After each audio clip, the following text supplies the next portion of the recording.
자, 일단 저희가 이제 3월 8일 이제 개막이 있습니다. 이제 와 3월 초에 이제 또 개막을 하게 되는 거예요. 이게 어쨌든 또 일정도 밀리면은 뭐 이제 나중에 일정 짜는 것도 좀 어렵고 11월까지 또 야구하고 뭐 이렇게 하는 거를 또 걱정해가지고 이렇게 일찍 개막을 하게 되는 것 같은데 이제 시범 경기잖아요, 그렇죠? 시범 경기. 네, 시범 경기부터 이제 몸을 점점 좀 풀어가는 그런 모습인데 위원님께서도 이제 시범 경기 또 여러 번 이제 소화를 해보신 입장에서 이 3월달 이쯤 되면은 좀 몸 상태가 어떤지, 몸을 어느 정도 좀 만들어놨는지 이런 것들도 좀 궁금하거든요. 사실 몸은 100%가 다 돼 있어야 되는 게 맞죠. 그 당시 제가 선수 생활 때까지만 하더라도 캠프 기간이 한 2달 정도를 잡고 있는데, 그렇죠. 그 기간에 몸을 다 만드는 그런 이제 시스템이었다라고 하면 지금은 몸은 100% 옵시즌에 다 만들어놔야 돼요. 맞아요. 그러고 나서 캠프 때는 벌써 실전 모드가 들어가야 된다는 거죠. 이제는 또 이제 좀 트렌드가 바뀌었잖아요, 네, 그죠? 그러니까 이제 그만큼 이제 빨라졌다는 거죠. 뭐 몸이 안 돼서 뭐가 안 돼서 시범 경기에 안 나가고 뭐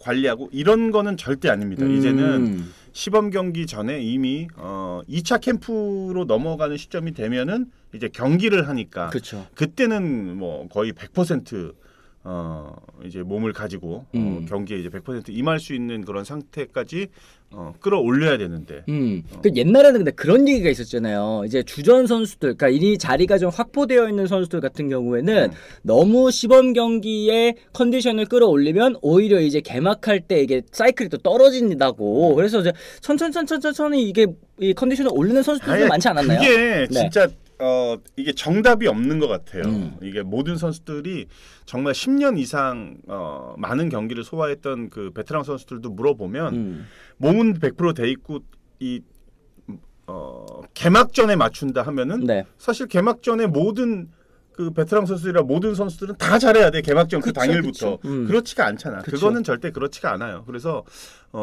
정말로 개막전에 맞춰서 운동을 열심히 하고 경기 감각도 많이 찾으면서 그렇게 준비를 했는데도 불구하고 시즌 시작부터 삐걱대는 경우도 있고. 그렇죠. 뭐 예를 들어 지난 시즌에 김도영 선수 같은 경우에는 훈련을 많이 못했어요. 본인 너무 걱정했잖아요. 네네네네. 이 헤드포트 슬라이딩 하다가 손가락 그 다치면서 재활도 이제 오랫동안 했고 막 늦어졌는데 결국은 지난 시즌 MVP를 탔단 말이에요. 그러니까 이게 정답은 없는 거야. 정답은 없는 건데 그거를 이제 공통적으로 하는 얘기들이 너무 그거를 맞춘다고 생각할 필요는 없다. 루틴대로 정해진 스케줄대로 몸을 착착착착 만들면서 진행을 하면서 자연스럽게 시즌을 스타트하는 게 가장 베스트지. 뭔가 왜 그 개막전이라는 그 타이틀에 자꾸 맞추려고 한다라고 하면은 안 하던 걸 하게 되고 하던 걸 또 안 하게 되고 막 이렇게 자기 스스로 막 조절을 해. 실패할 경우들이 더 많다는 거야. 자기 이제 컨디션에 따라서 루틴에 따라서 그냥 이제 흘러가는 게 제일 또 중요하다. 그냥 그렇게 하는 게 제일 맞는 것 같아요. 저도 이제 한번 경험이 2008년도에 LG 시절 때 좀 잘하고 2009년 때 엄청나게 그 시범 경기 때도 뭐 홈런, 타격, 타점 다 해서 올 시즌은 이제 미쳤다. 이제 씹어 먹는다. 뭐 다 그랬는데 오히려 뭐 2할 오픈 때 홈런도 뭐 10개도 못 치고 막 그랬던 경험이 있고. 그렇죠. 또 저 SK 때 이제 후반기에 엄청 잘 칠 때 보면은 재활군에 있다가 한 경기도 안 하고 한 달 반 이상 재활하다가 투입이 됐는데 그냥 사직으로 그냥 오라 그래서 투입됐는데 그날부터 뭐 4경기 연속 홈런 치고 그 달에 뭐 7개인가 8개 치고 막 그랬던 기억이 있거든. 그러니까 이게 다 그것만은 아닌 것 같아요. 이 야구가 참 이래서 좀 복잡하고 좀 어려운 그런 느낌이 있습니다. 어떤 답은 있지만 그게 이제 확실한 정답은 아니라는 거죠. 그러니까 너무 좀 이렇게 좀 포괄적으로 좀 넓은 것 같아요. 보면 선수들마다도 좀 다를 수 있다. 개개인마다 좀 다를 수 있다. 이렇게 얘기를 해주셨습니다. 어쨌든 이제 5일 발표한 일정에 따르면요, 이제 2025 시즌 KBO 시범 경기 3월 8일에 개막이고요. 수원, 청주, 대구, 부산, 창원에서 또 이제 경기가 열릴 예정입니다. 시범 경기는 3월 18일까지 팀당 10경기씩 총 50경기씩 또 치러지게 되는데요. 이제 초반 일정 각 구장에 또 그라운드 공사 있죠. 지금 일단 보니까 한화 경기가 또 청주에서 열리지 않습니까? 이것도 이제 신구장 개장을 또 앞두고 이렇게 그라운드 공사로 인해서 광주를 제외한 또 지방 경기 위주로 도 편성이 됐고요. 모든 경기 또 오후 1시에 또 시작이 됩니다. 연장전과 더블헤더는 또 진행이 되지 않고 경기 취소할 경우 이제 재편성 없이 또 그대로 종료되는 그런 건데요. 결국에는 이 시범 경기 때 컨디션을 끌어올리는 것도 중요하겠지만 이 부상당하지 않는 게 또 가장 중요할 것 같아요. 중요합니다. 그래서 뭐 물론 이제 시범 경기 때 보면은 주전급 선수들 같은 경우에는 많은 경기 출전을 하지는 않죠. 뭐 경기당 한 타석, 두 타석 소화하고 빠지기도 하고 또 빠지면서 또 이제 그 젊은 육성을 필요로 하는 유망주들을 계속해서 테스트하는 뭐 그런 시간들도 분명히 있는 거고. 제일 중요한 거는 얼마나 다치지 않느냐가 맞아요. 중요한 거예요. 감독이 한 시즌을 구상을 할 때 엔트리가 27명, 28명이라고 하면 한 35명에서 40명까지 이렇게 넓혀놔요. 네. 그 선수를 가지고 1년을 꾸린다. 계산을 하는 거지. 근데 가장 베스트는 사실은 부상 없이 그 기존에 있는 레귤러 멤버들이 쭉 나가는 게 가장 베스트긴 하죠. 아, 그렇습니다. 그러니까 결국에는 사실 이제 1군 무대에서 또 시즌 내내 이제 중용을 받기 위해서 한두 자리 놓고 한 대여섯 명, 뭐 17명 이렇게 좀 이제 붙는 것 같아요. 한두 자리 좀 차지하기 위해서. 특히나 이제 뭐 예를 들어서 뭐 이따가도 얘기하겠지만 이제 한화 같은 경우에는 네. 이제 외야수의 확실한 주전이 두 자리나 비어 있어요. 세 자리 중에. 그렇죠. 한 자리는 뭐 외국인 선수가 차지하니까 뭐 그렇게 되고 그리고 뭐 이제 기아 지난 시즌에 이제 우승을 했던 기아 같은 경우에도 5선발을 놓고서 뭐 여러 명의 선수들이 또 다시 또 경쟁을 해야 되는 거고 모든 팀들이 다 마찬가지입니다.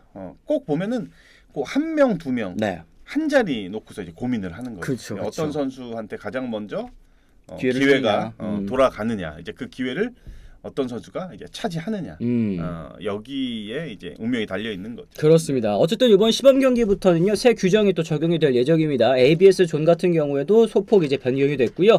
기존에는 타자의 키에 비례해서 이제 적용이 됐었습니다만 올해는 상하단 모두 0.6포인트 정도 하향 조정, 그러니까 밑으로 조금 이렇게 내려가는 이런 모습을 좀 보여줬습니다. 180cm 기준으로 1cm 정도 또 스트라이크 존이 내려가고 올 시즌에 또 팬 여러분들께서 또 가장 걱정하시는 것 중에 하나가 역시 또 피치 클락 아니겠습니까? 이 피치 클락도 시범 경기부터 또 정식으로 도입이 될 예정이니까 어떻게 될지 한번 봐야겠습니다. 주자 없을 때는 20초, 주자 있을 때 25초 안에 공을 던져야 하는 이제 룰인데요. 타자 같은 경우에도 33초 이내에 타석에 들어서야 됩니다. 타석당 타임아웃도 역시 2차례가 있는데 이 피치클락 위원님께서 지금 뭐 아직 시도해보지는 않았습니다만 좀 어떻게 적용이 될 거라고도 생각하시는지 궁금해요. 좀 많이 불안할까요? 투수 입장에서?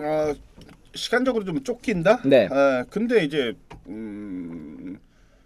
시대 흐름에 저는 맞춰가야 된다고 봅니다. 메이저리그도 하고 이거는 있고 뭐 일본도 이제 마찬가지고 점차 경기 시간이 축소되고 있는 거는 네. 경기력 외적에서도 찾아내야 된다는 거죠. 바로 이런 거죠. 이런 거. 사실 야구가 엄청 길어요. 그쵸, 저도 3시간 반. 선수 출신이지만 이거 너무 길어서 어쩔 네. 때 보면 굉장히 좀 지루함이 좀 있어요. 그러니까 결국 이제 가장 중요한 거는 어떠한 그 경기력의 향상이 네. 경기 시간을 축소하는데 가장 지름길이긴 하죠. 아 사실 그렇죠. 예를 볼넷 안 내주고 볼넷, 뭐 실책, 네. 뭐 불필요한 작전, 뭐 이런 것들만 없으면은 확실히 줄어들 수가 있으니까 일단은 이것도 물론 중요하지만 경기력 향상에 초점을 맞춰야 되는 게 우선순위다. 그렇습니다. 왜냐하면은 리그의 경기력 향상이 올라가야 국제 경기력 향상도 우리가 경쟁력이 생길 수밖에 없는 거예요. 근데 이런 식으로는 한계가 있다는 거죠. 맞습니다. 사실은. 네, 중요한 건 이제 경기력이다. 크보프노님 반갑습니다. 투수 교체 이닝 쪼개기만 덜해도 또 좀 일찍 끝나지 않겠느냐 이런 의견을 또 내주셨는데 사실 이제 이 메이저리그 같은 경우에는 바꾼 투수가 일단 세 타자는 상대해야 되는 또 룰이 있잖아요. 이닝이 끝나기 전에는 또 그렇게 세 타자를 상대해야 되는데 아직까지 또 국내에는 이게 없기 때문에 0.1이닝 뭐 이렇게 착착착착 해가는 거 사실 요것도 언제까지 또 과연 이어질 수 있을지 좀 궁금하긴 합니다. 예를 들어서 이제 그 중간 투수들 같은 경우에는 이제 쪼개서 던지는 투수들 뭐 60 몇 경기를 소화를 했어요. 근데 50이닝 막 이러고. 50이닝도 안 돼. 네. 뭐 38과 3분의 2이닝 뭐 이거밖에 안 되는 거야. 그러니까 뭐 한 경기에 원아웃 잡고 내려오고 뭐 투아웃 잡고 내려오고 뭐 올라갔다가 뭐 타자 바뀌고 뭐 하고 하면 또 뭐 바뀌고 뭐 이러니까 그런 것들이 사실은 시간을 많이 이제 좀 소비하는 거죠. 맞습니다. 네. 그리고 시범 경기에는 소속 선수 및 육성 선수가 또 출전할 수 있고요. 또 이제 출장 선수 인원 제한은 또 없습니다. 비디오 판독도 역시 팀당 2차례 그리고 2회 연속 판정 번복 시에는 또 1회가 추가되는 그런 이제 형식으로 또 진행이 되게 됐습니다. 어쨌든 아까 말씀해주신 것처럼 어떤 이제 진주들이 이 진흙 속의 진주들이 감독의 눈에 또 들 수 있는 무대가 될지 이것도 한번 지켜봐야 될 것 같고 부상 없이 또 시범 경기를 잘 치르는 것도 중요할 것 같습니다.